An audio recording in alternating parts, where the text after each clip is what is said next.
On a Thursday morning in August 1896, a sovereign nation went to war with the British Empire. 38 minutes later, the war was over. To understand how a conflict could begin and end in the time it takes to brew and drink a cup of coffee, we have to rewind to the 1890 Heligoland-Zanzibar Treaty.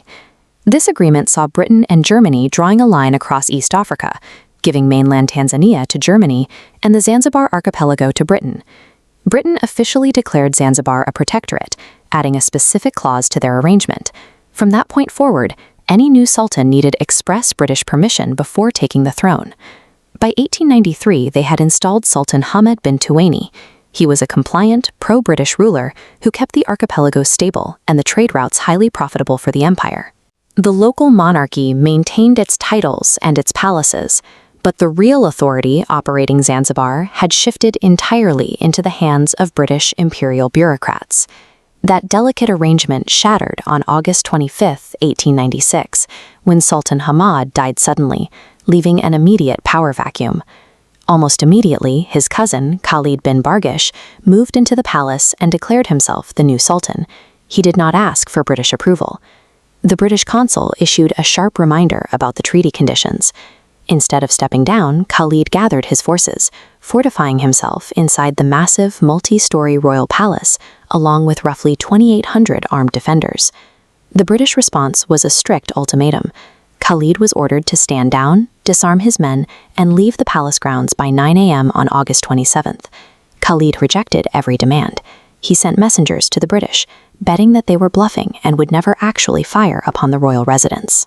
For the British commanders on the ground, allowing Khalid to dictate the terms of his own succession would shatter the carefully constructed hierarchy of their East African territories. By 8:55 a.m. on August 27th, the ultimatum was 5 minutes away from expiring. Inside the palace, Khalid's forces were stationary, relying on traditional rifles and older artillery pieces. Out in the harbor, sitting ominously in the water, were heavily armed, mechanized British naval cruisers. The clock struck 9 a.m. A brief silence hung over the harbor as the deadline passed without a white flag from the palace. At exactly 9:02 a.m., the Royal Navy unleashed its industrialized firepower. High explosive shells immediately slammed into the royal palace and the harem, tearing directly through the wooden architecture and bringing roofs crashing down onto the defenders inside. This was an execution of a localized, outgunned force by a modern military machine. This chart shows the sheer volume of that assault. The Royal Navy poured 500 explosive shells, 4,100 machine gun rounds, and 1,000 rifle rounds into the compound. What little artillery the Zanzibari forces had was wiped out by this overwhelming barrage within the opening minutes. Out on the water, the Sultan's sole royal yacht, the Glasgow, fired on the British cruiser HMS St. George.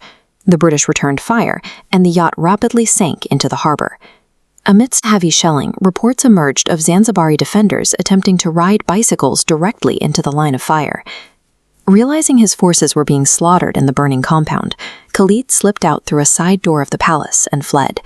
By 9:40 a.m., the heavy shelling ceased entirely. The British commanders looked through the smoke at the complete destruction of the royal compound. The Sultan's flag was pulled down from the ruins, marking the official end of the hostilities. In less time than a standard lunch break, the mechanized military apparatus of the British Empire dismantled centuries of localized power in East Africa.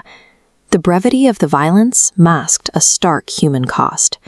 Roughly 500 Zanzibari defenders and civilians were killed or wounded in the bombardment. On the British side, exactly one petty officer was severely injured, and he later made a full recovery. Khalid bin Bargash evaded capture entirely by seeking and receiving asylum at the nearby German consulate. With the palace in ruins and the rogue leader gone, Britain achieved its political objective.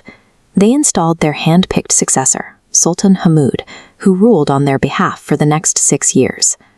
British control brought a direct change to the archipelago's labor and social structure. Under heavy pressure from his imperial backers, Sultan Hamud issued a decree on April 6, 1897, officially outlawing slavery in Zanzibar. The 38 minutes of gunfire ended a centuries-old economic system, proving that a nation's social order can be overturned faster than a morning commute.